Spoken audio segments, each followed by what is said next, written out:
Welcome everyone. We are September 15, and this is the K8s Infra meeting group. Just a reminder that this meeting is under the code of conduct, so please be excellent to each other during this meeting. So as usual, we start with the billing report. So I'm going to share my screen and post the link of the doc in the chat.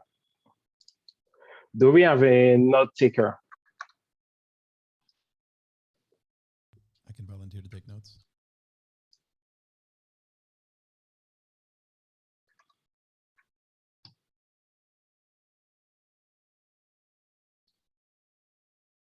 Okay.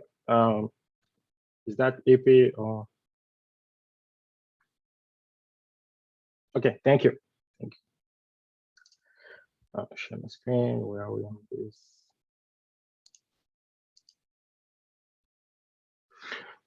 So I'm not sure we have basically something specific to tell about the billing report over the tour last week. I just have one comment, but I'm not sure we need to spend many time on this. So one update for, I think, Tim, we have basically an estimate of the jobs for SIG scalability. Yeah, so how many do we spend? Can you zoom? Can you zoom at all? Or make that. I have a very wide view of a gray screen with a tiny little black box in the middle. Wait a minute, I'm trying to see. I can zoom in.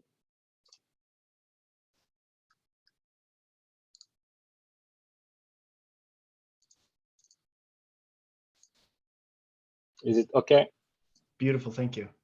Okay, so over the last month, yeah, we fixed most of the issue with the scalability jobs, and now we have a good estimate about what it's gonna cost for, I would say,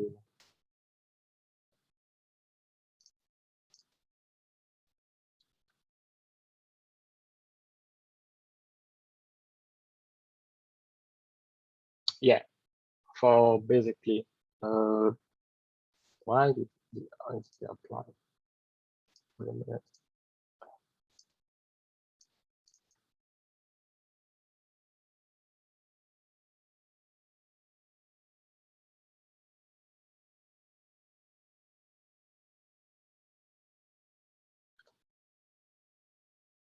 That's interesting. I didn't expect that much.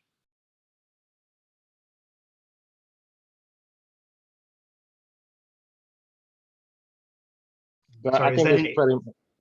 Is that an 80 or a 30? An 80. Okay, that's about what I would have expected it to be with the 5K testing.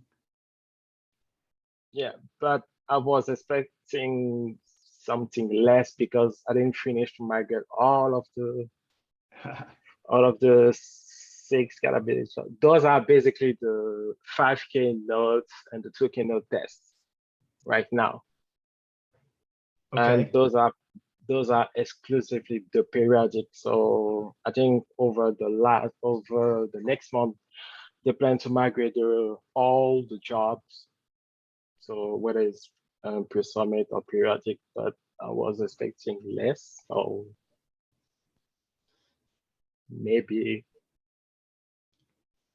So if this is right, yeah, let's just assume for a second that it's right, then that pushes our monthly total. What was the total number? Was it it was 240 or 204? My brain may have flipped those. 205. So that pushes us to, let's round up and call it 300 a month, which will put us in a spot where we are out of money at the end of the year, before the end of the year. If I can do math right, 300 times, yeah, right? Yeah. So congratulations, we've just crossed the threshold then of like not having to care to having to care. And now we will need to start thinking about how do we manage our spend. I'm glad we got here. I was waiting for us to get to this place. So we had this conversation before, but I was thinking maybe that's why I was asking about the discount commitment, if we can get something like that for all the instance for the build cluster, and trying to see if we can basically have an optimization cost for the compute service. You mean like the committed use discounts? Yep. Maybe I don't know how those would work in this case. I just don't have any context on how they work contractually. But maybe. I also wonder if Google will apply committed use discounts to credit paid services. I don't like, it seems like the sort of thing that there might be a carve out for in the rules. So I'll have to go figure that out. Okay. The other side of it is like we could turn back to the biggest chunk of these things, which is still storage and download costs, and refocus our efforts on maybe make a blocking achievement. Like we can't migrate the scale tests until we get the registry mirroring done, for example. And do we think that will actually have an appreciable enough impact? I think it will. The last time we looked at it, I think one of the cloud providers accounts for a significant portion of that. And yes. I'm just looking ballpark. If I were to its artifacts from the building report, year to date, it cuts our cost in half. So if the perfect optimization were to happen, the hosting artifacts cost us $0, we could cut our costs in half. But you know, how much of an optimization can we get? I'm not sure. Well, like Eddie said, we've got some data that shows a large fraction of downloads could or should be handled intra cloud provider for some other provider. Yeah, I feel like this certainly blocks my hopes and dreams of moving over some of the binary artifacts like the Kubernetes release tarballs, because that would certainly blow our storage costs out of the water. Yes, I feel like we now have to choose, like we could migrate scalability tests or we could migrate artifact binaries, maybe, but certainly not both before we handle the mirroring issues. About the binaries, we don't really have too much to migrate, because are you talking about the system package or just the binaries? I'm talking about the binaries, like the Kubernetes tarballs, and then tarballs for adjacent things like the CNI and the CRI plugins, things like that. Anything that's hosted in the Kubernetes release part right now. Okay. Right. Last I looked, those were still pretty big numbers.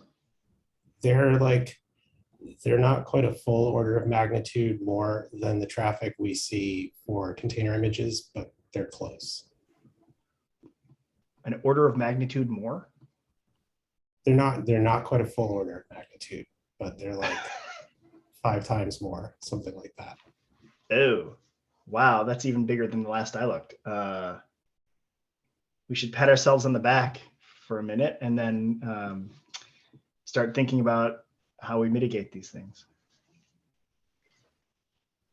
Yeah, but just looking sort of at the shape of the graph with human eyeballs, I would say like again, excluding artifacts, our compute costs for the rest of CI and building stuff kind of doubled. They were hovering around the 2K mark at the beginning of the year. And then once we started porting over the scalability stuff, they're hovering around the 4K mark. So I don't know, there, you know, maybe there's also the fun consensus building question of, you know, which tests do we actually need to run and how frequently do we actually need to run them? It's going to be a necessary step too, but I would agree that reducing our artifact hosting costs is probably the biggest blocker we have for proceeding too much further. It seems like the lowest hanging fruit anyway, the one that we at least have a model for how to remediate. I do get the sense that we run a lot of CI that we really don't need to, but that's a much more complicated conversation. I will try to talk to SIG Scalability about how we can improve the periodic job, because, for example, some of the job running during the weekends, and I felt like we can reduce basically the schedule to just work days.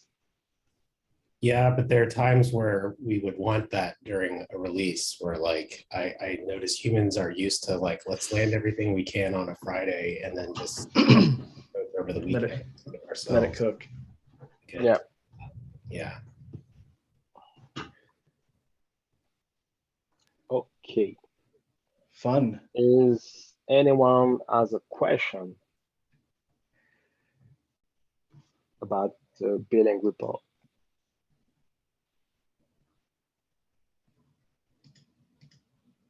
Well, do we want to talk more about the artifact stuff, or do we want to save that for later?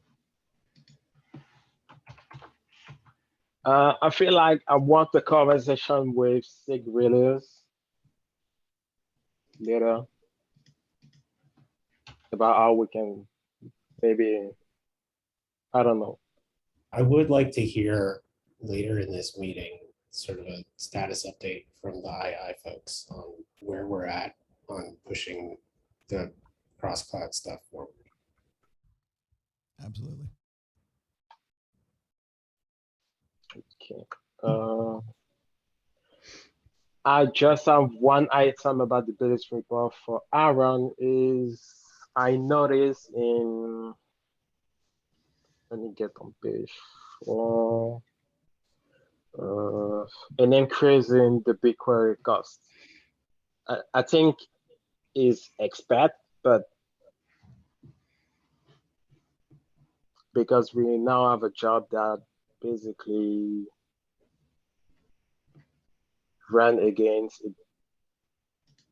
Oh yeah, welcome to the cost of getting the triage board, or the K8s.io/triage up to date.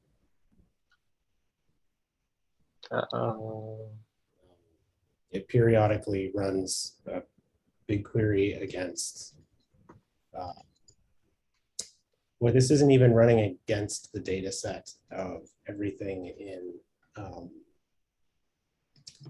so we have not yet migrated over the builds data set, which is sort of all the historical data about all builds for all proud jobs. This is the cost of dumping the output of that query to a temporary table because the result set is too large to just dump it to GCS directly. We have to dump it to a temporary table first, and then we can extract the results from there. Okay.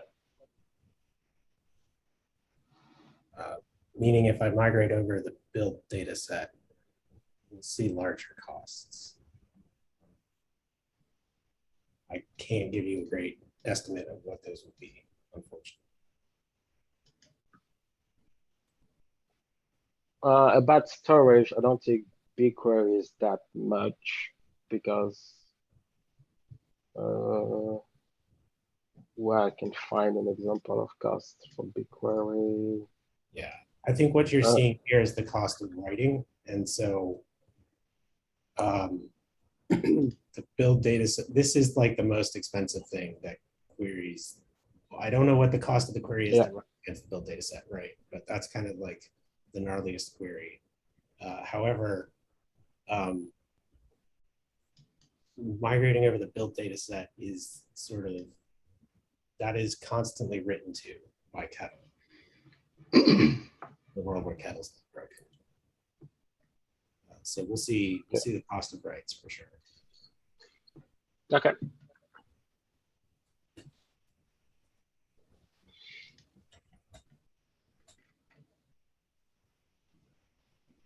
Before we jump on the open discussion, do we have new people in this call?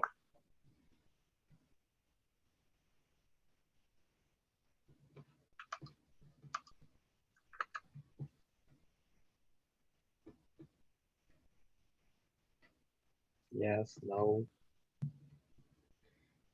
Okay, so I think I'll stop to share my screen and leave Aaron the mic. Oh no, darn, I thought I could get away with having you host the rest of the meeting. Okay, so I'll share my screen and we'll walk through some of the links that are in the meeting agenda. I just kind of wanted to give a status update on where I think we're at with the work that we said we were going to do during this release cycle. So the first one is on converting this working group to a SIG. Those of you who check the mailing lists may have noticed I just called for an updated revision to the charter.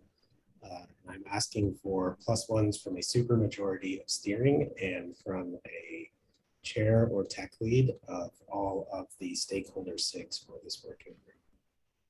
It is my great hope that by Monday of next week, we will formally be called a SIG. There are a number of things that are going to have to get renamed, so it'll be a little bit, but hopefully you'll see updated docs and calendar invites and GitHub labels and mailing lists and all that stuff in the next 2 weeks.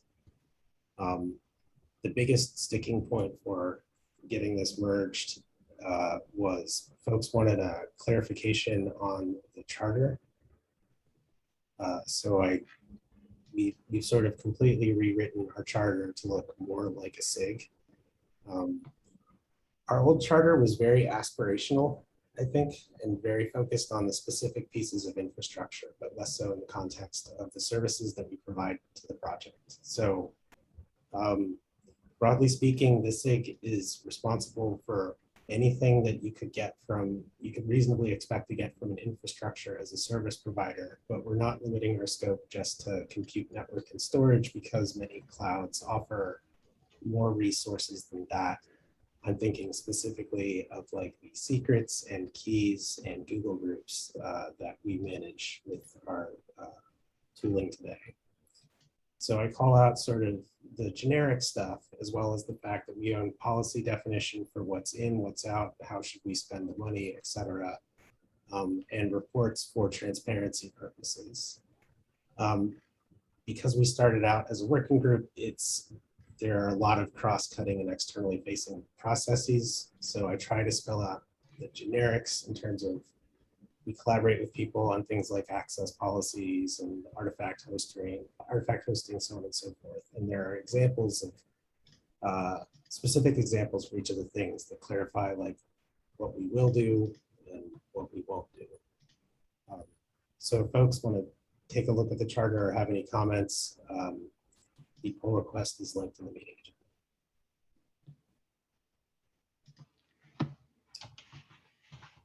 Aaron, great work on that, dude. I know that took up a ton of your time the past couple weeks, so well done. Thank you. As I sort of said I feel like we tried to navigate this process by suggesting let's not attempt to recharter the world. Let's just sort of change the letters. And it seemed like we could not prevent everybody wanting us to recharter the world a bit. But hopefully, my view of it is we just spell out in much more clarity the way the working group operates today. And now we're going to change the letters to SIG. So our board is pretty full, which is why I opted to cherry pick things. The way I take a look at our board is I look for things that have the current milestone applied. And I'm specifically going to look for Kubernetes because that's the next thing on the agenda, and I didn't bother linking it. And I don't even see it here. What if I look for data set? There it is. So we just kind of talked about this. Let's see.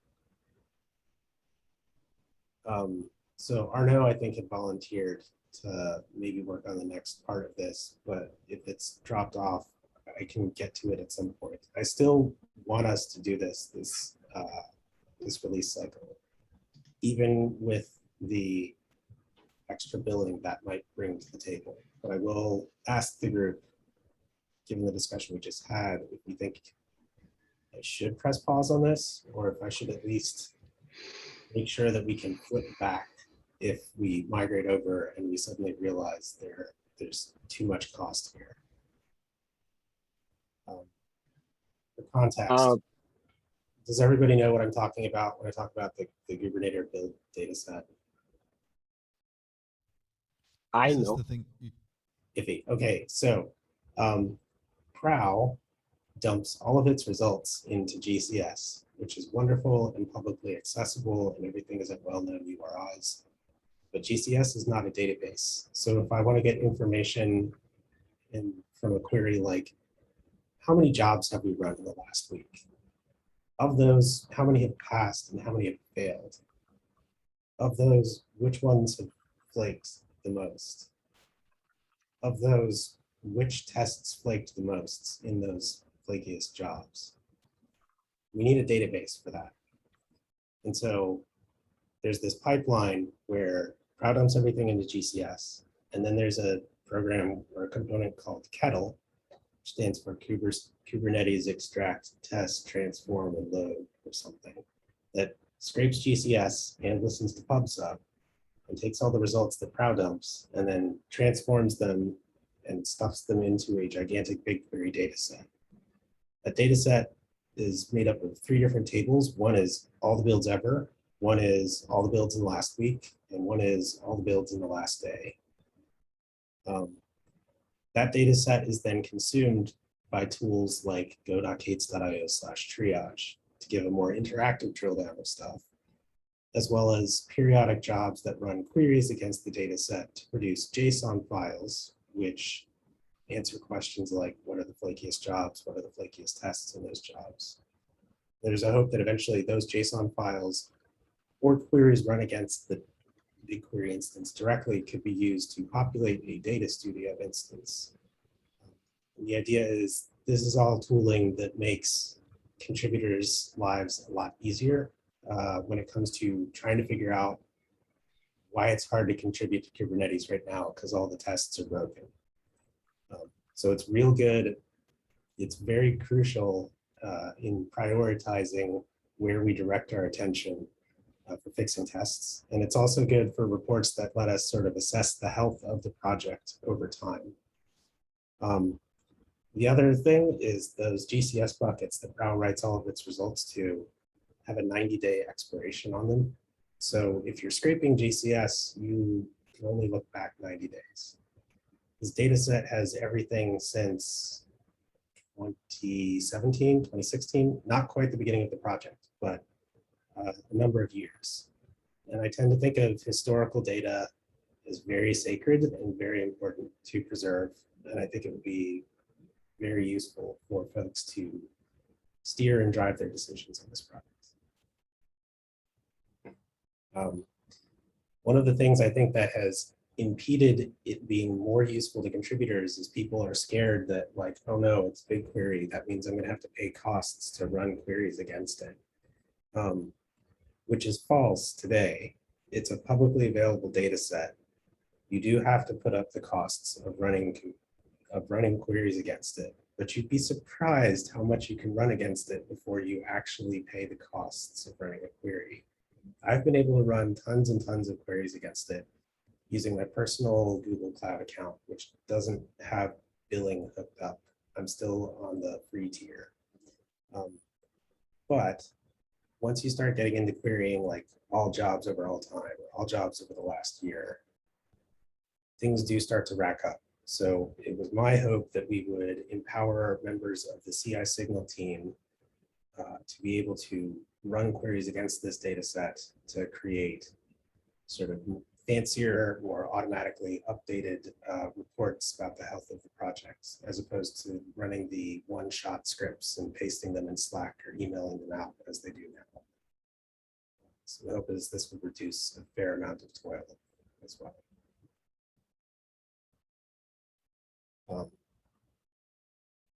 So we've migrated over the jobs that query this data set. That's the triage and metrics thing. What we haven't migrated over is Kettle, the thing that populates this data set. And we haven't migrated over this data set. I would like to see us migrate all of this over in this release cycle. I think it's especially kind of poignant right now because Kettle has been down for reasons. It's operationally very creaky. And because it's hidden behind the walls of Google, I've heard people ask if they can help, if they can volunteer to help out. And the answer is no, because it's behind the walls of Google right now. And I would love to change that. So I don't think there's anything necessarily blocking us from moving forward, other than it sounds like based on the discussion we had earlier, we should be prudent about not making sure we can flip back if we switch over and we suddenly realize, oh no, the costs are much larger than we anticipated. Any questions on that?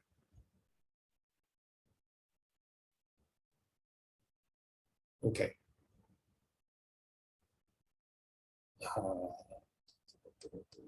Thank you for the copious notes.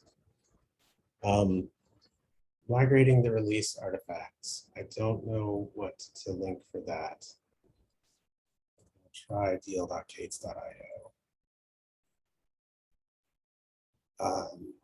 So dl.k8s.io, as most of you probably know, or if you don't, you've definitely used it in your lifetime if you run a Kubernetes cluster at all. This is the URI that is used for all of the links from changelog and release notes for Kubernetes. So we try to get people going to this URI instead of hard-coded URIs that include a GCS bucket in their name. And this is using the wonderful Nginx-based redirector that Tim wrote a while ago and cannot believe that we're still using.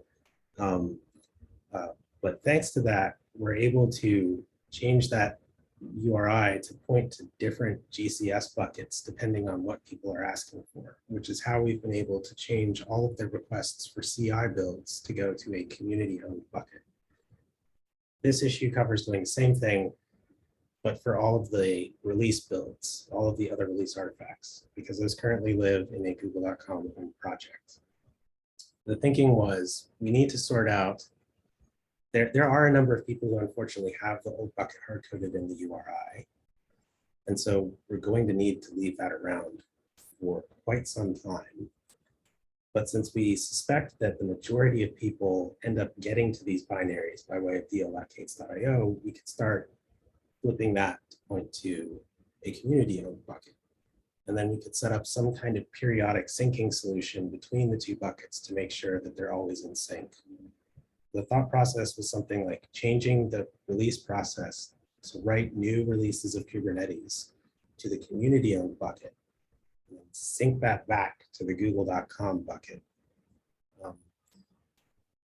I'm not sure. I think this is one of the last pieces that requires Googlers to push a button. That's one of the reasons that motivates this. And the other reason is it's probably our highest cost item. More cost than scale, more cost than container images. So the thinking was, instead of flipping everything over literally all at once, we could do a quick analysis of the Nginx logs to see which binaries people are hitting the most. And we could sort of shard redirects over, we could sort of choose to say, like, we're going to migrate all of the requests for a given release of Kubernetes to the community hosted bucket, or we're going to migrate over all of the requests for the kubectl binary, things of that nature. I feel like the largest blocker is consensus on whether or not we need to put file promotion into the critical path here. But thankfully, the release engineering team just did a big push over the last week to kind of set up automated file promotion, which looks very similar to how we do container image promotion. So mainly, I think this just needs sort of a refresh, given all that, to put together a new plan. But I also think we as a group need to decide if we should just tap the brakes on this until we sort out cross-cloud hosting stuff.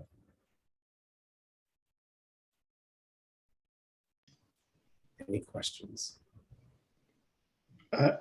Yeah, I'm now that I have a better understanding of the order of magnitude here, I don't see how we can move anything appreciable.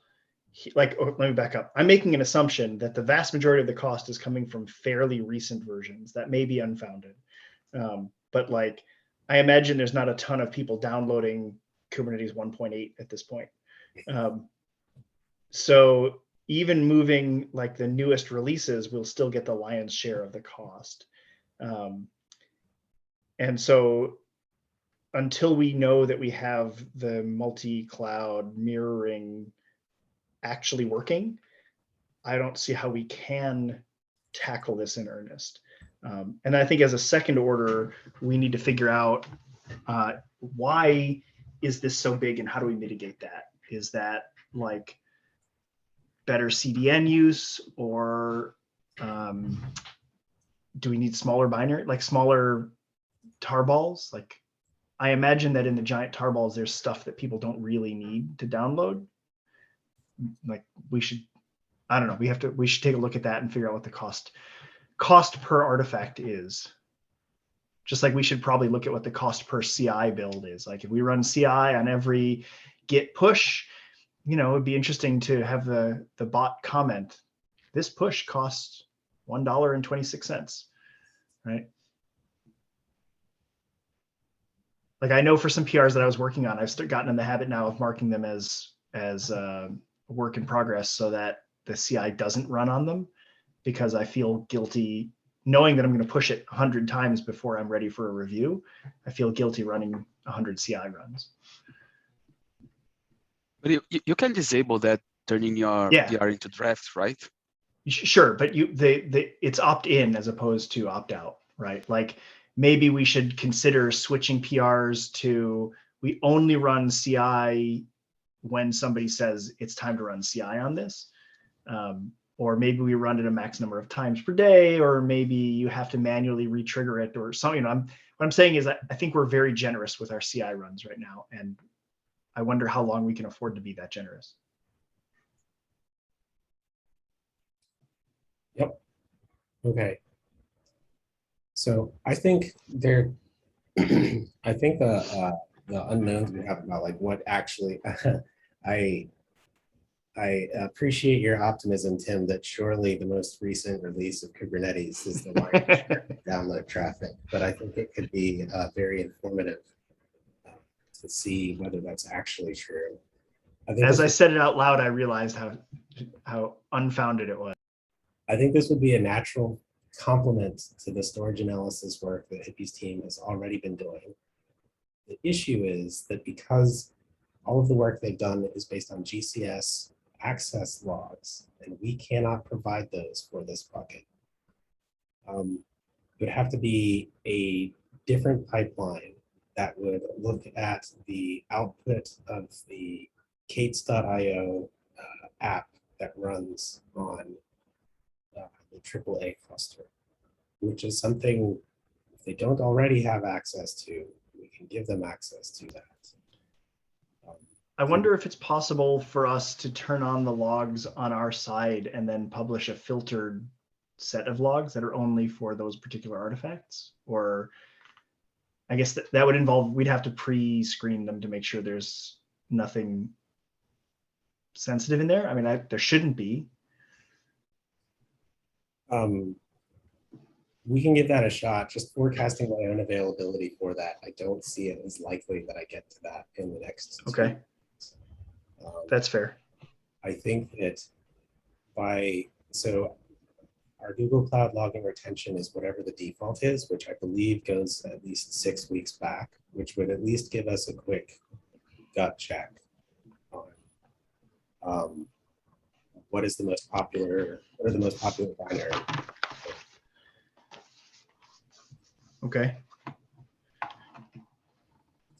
Hippie, how does that sound to you? Reasonable. I'm looking at the comparison for that binary, finding you might be able to use some of our code for that if the logs are the same. So, or if you want to do the filtered version, I don't know what tooling would be best to make that super simple and not take a lot of time. But if you can do that, the 6 week back just filter for the identifying the binary is a good first step. Okay.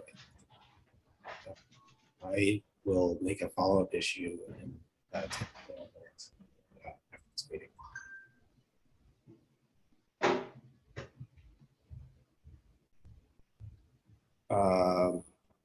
Okay, migrating away. So migrating away our existing GCS access logs is basically getting our PII story straight on the GCS access logs that you do have access to. What we've done is we've put those logs into their own projects and tightly restricted the set of people who can view those logs within it. Thank you for your help in migrating your data pipeline to look at that bucket. Follow-up questions here around GDPR compliance and different BigQuery data. I honestly don't know the answer to either of these. Oh, okay. So my question about GDPR is because we collect some personal information. So I want to know if we need to be compliant about this. Because I feel like we need to be compliant. So, but I don't know how to check that for sure. I can escalate this up to the CNCF legal team and try to get Okay. some feedback from them because I don't think that's any of our expertise. Exactly. Okay. That's exactly what I was going to say. Thank you. If you can just add when you do your communication, add maybe James or Aaron, or maybe James. So this raises a technical implementation question for me. Right now, we're dumping in logs every day. I think it's actually every hour of every day for every bucket that is publicly accessible, hosting release artifacts, be those binaries or container images. And so we have and those all end up in the same access logs bucket. So we have a bucket that is, what's the word here? Monotonically increasing in object count and file size perpetually with no expiration set on it whatsoever. Is this we have a 1 year expiration for this bucket. Do we? Okay. Yeah, and 30 months, exactly. All right. So the question is, do we need a similar level of expiration for whatever the resulting BigQuery data set is that we're constructing for business? Because I feel like y'all have been iterating, rapidly, and if need be, you can blow away the data set and reconstruct it from scratch with the GCS logs. I'm wondering what's the point at which we need to treat the data set as the source of truth and sacred. And I ask this, the GDPR stuff makes me think of this because we can't necessarily go through and remove IPs line by line in the GCS access logs. but we could do this sort of thing in a BigQuery data set if we were to consider that the source of truth. So I'm just wondering if at some point we need to consider more, as we look at putting this pipeline into some kind of production, we enter a mode where we're sort of deleting the GCS access logs as we consume them, and been very diligent about backing up and the sanctity of the data set that is then the source of truth for this stuff. For the moment, I'm not touching anything, so the number of objects will increase until we have a year's worth of data in there. For the past, let's see, we've had this enabled since May, so for the past 4 months have given us ballpark 500,000 objects and 2.2 terabytes worth of data. As far as I know, there is no limit on the amount of data, both in objects and file size. So unless that freaks anybody out that we're just leaving that perpetually increasing, that's the way it's going to be until we hear otherwise from CNCF legal team. The way I see the BigQuery data set right now is, I mean, I can be wrong, but I think the job extract the raw information from the GCS bucket and put it in the BigQuery data set, and later run some analysis so we can basically reduce the period of retention to 3 months because we have already everything in BigQuery. I don't know if it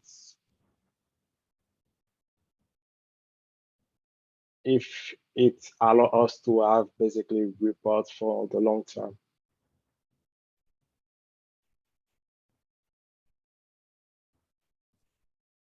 Right. I think basically where I'm landing is I will ask this question at a later date more formally, and it's going to look like I would like a design document or a project plan that sort of describes the retention policy and how and when we're going to roll things up and how we're going to handle GDPR if we need to handle GDPR as we look to put this pipeline and automate the reports generated from it into production. Does that sound fair to everybody? I think I just wanted to put it in folks' minds. I really appreciate you bringing this forward and being super clear with Okay. the boundaries, and I agree with that. We really do need this shared agreement on the design document and retention policy with the backing of the CNCF legal team, letting us know that we're on the right track. Okay. The next thing on the agenda was. I still have one thing to ask about. I noticed there's a BigQuery data set in K8s artifact prod with personal information. Do we use that?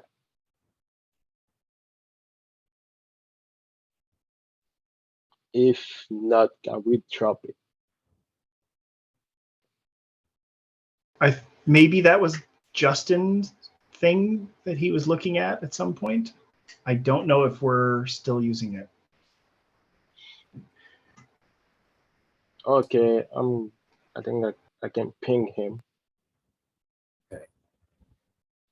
Yeah, I would ping Justin, put a time box on it. If no response within a certain period of time, save to delete. Okay.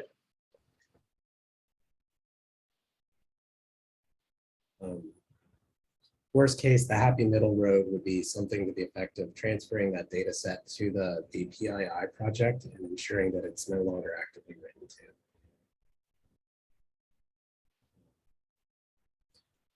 Okay.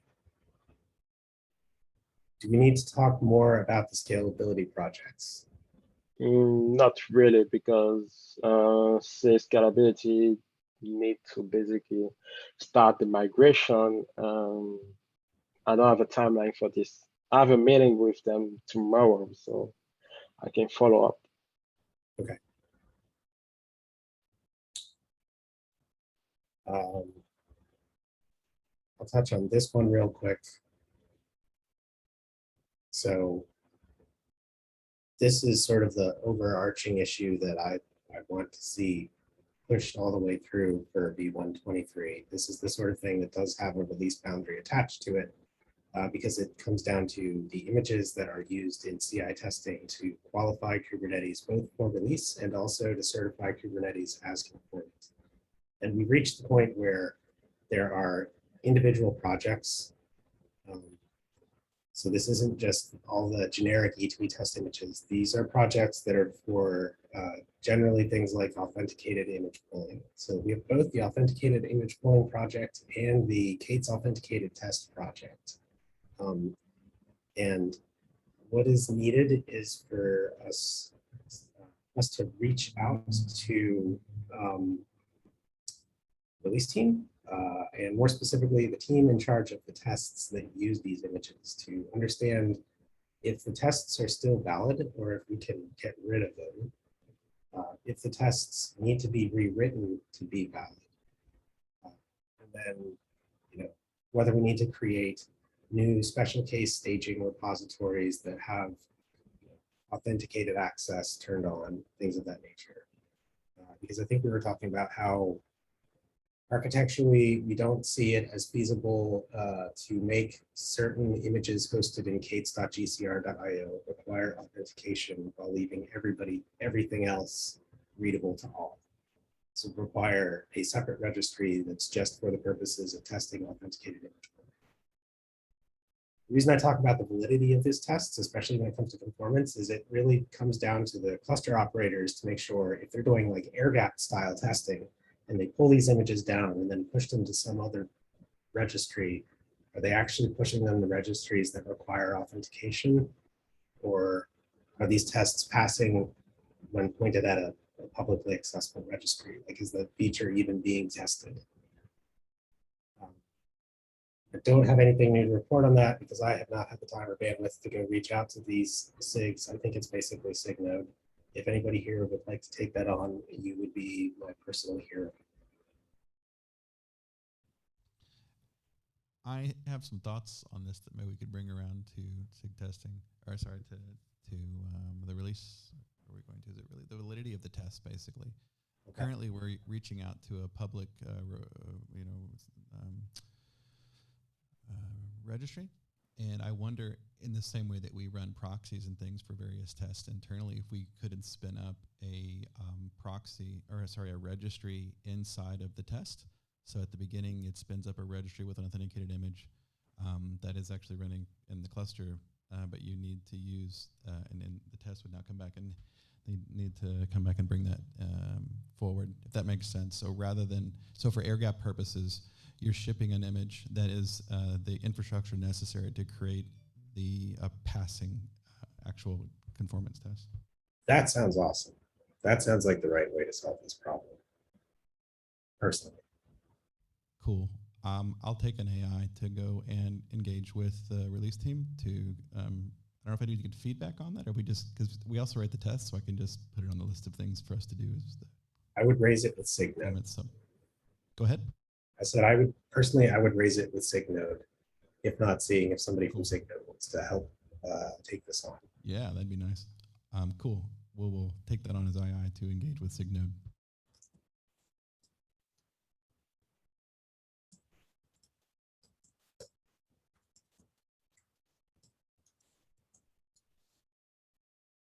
Okay. Last thing I had on the status report, I've been kind of busy here. So not just the images used in CI inside of Kubernetes clusters, but also the images that we ourselves run to run Proud jobs and to run parts of our test infrastructure. There's a GCP project called K8s Test Images, which has both images that are used by Proud jobs as well as images that are used to run miscellaneous components that come out of the Kubernetes test infra repo.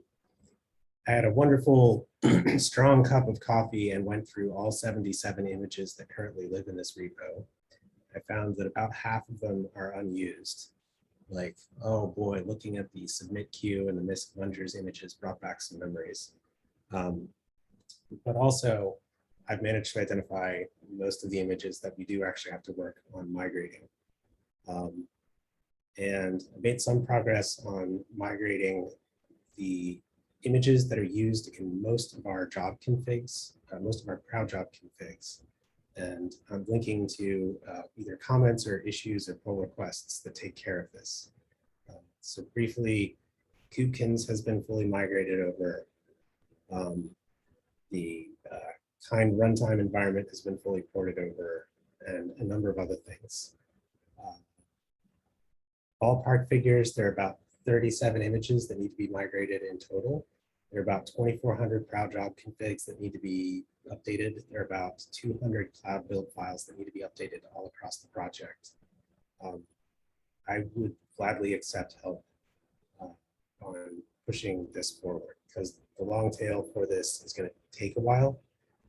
Some of these, like Greenhouse, for example, we use this in our crowd cluster today as our basic build cache. But it doesn't have a cloud build YAML right now. So taking this on would involve adding a cloud build, making sure it builds successfully, and then swapping out our deployment and our community-owned build clusters to use the community-owned image.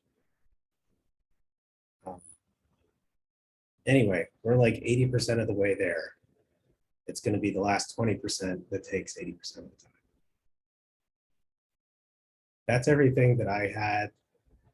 Are there any questions?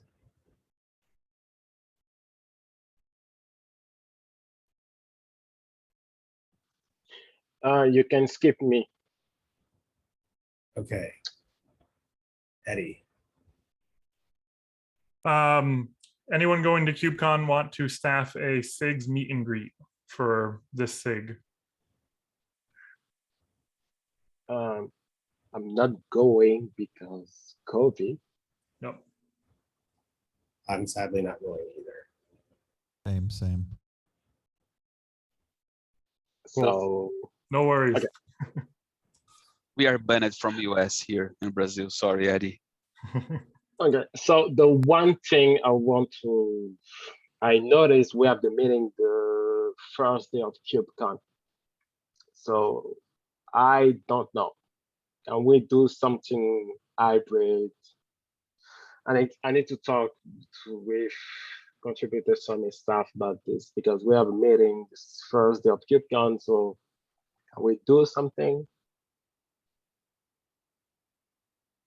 I mean, like virtual meeting or whatever. I'm not sure 1 hour is enough, but because I was thinking like I have 2 hours of all-way track in this Zoom call for people interested, so they can come and ask questions. But 2 hours, it remote is not easy for everyone. So I would be interested in something like that. I'm happy, since I'm going to be remote, I'm happy to do remote friendly things. okay. Same. Yeah, like I'm doing the virtual KubeCon, so I'd be able to hang out too. Okay, I will try to talk to the staff and see what we can do. I'm in the staff, by the way, so. Awesome. Thanks for advocating, Arnaud. This basically got us at time. Hippie, I apologize. I did not time box my stuff well enough to leave room for your thing on the agenda. Is there anything you want to shout out real quick, or is this something we can talk about first on the agenda next time? We can do it first on the agenda next time. I think if you're interested in this, please just reach out to me directly, and I'd love to get your feedback and thoughts. I'm going to be meeting hopefully with SIG, what's it called, the steering committee, first of next week. And I'm, we're branching off. This is kind of beyond us. We have the way that we've brought together all of the companies and the people in this room to provide the infrastructure for a single project. And if we think about how we're going to bring that into the whole of the Kubernetes, the Cloud Native Compute Foundation as a whole, And then for me, even beyond that, to nations and neighborhoods everywhere of how do we do this together. Would love to, this is something I've been passionate about for years. And so trying to navigate this with grace and inclusion. So yeah, if you're interested, just reach out. Otherwise, let's put this higher on the agenda next time. All right. That sounds good. I'm gonna edit the meeting notes to set up next week's agenda, and I'll put this first on there. Thanks, Aaron. Okay. Thank you, everybody, for showing up. I hope you have a great rest of your day. Thank you for your time. Yep. See y'all. Yeah.